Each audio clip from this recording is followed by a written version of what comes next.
Too right, I know everything that has appeared on the exams for the last 5 years because I did the research to write these damn good predicted papers here. And something which comes up in physics paper 1 almost every single year is specific heat capacity and specific latent heat. Now, specific heat capacity is defined as the energy required to increase the temperature of 1 kilogram of a substance by 1 degree Celsius. So in more simple terms, it's how much energy something needs to heat up. Things like water have a very high specific heat capacity because they need loads of energy pumping into them to raise their temperature. However, something like metal, if you hold metal for a short amount of time, it warms up really quickly, so they've got a very low specific heat capacity. There is a practical to do with specific heat capacity, which I'll make a separate video for. Then there's specific latent heat. Latent heat is to do with when there's a change in state. And if you didn't already know, when there's a change in state from one state to another, there is no increase in temperature because all of the energy that you supply to the particles goes into increasing their potential energy and separating them basically, rather than increasing the kinetic energy,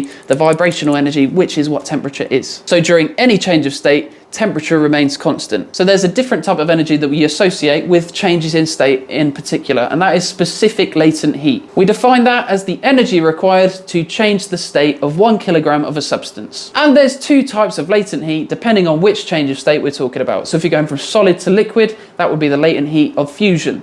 If you're going from liquid to gas, that's the latent heat of vaporization. Think you're going to a vapor gas. Materials don't always require the same amount of energy to go from solid to liquid as they do to go from liquid to gas. Fusion, vaporization. That's why there's 2 different latent heats. Keep that knowledge topped up, and if you want something that's going to help you this year, our predicted papers, they look absolutely brilliant. You can get yourself 10% off. Head over to christuition.co.uk, use Wells10 for a discount, and if there's anything else that you'd like a quick booster on, pop it in the comments and I'll make you a video.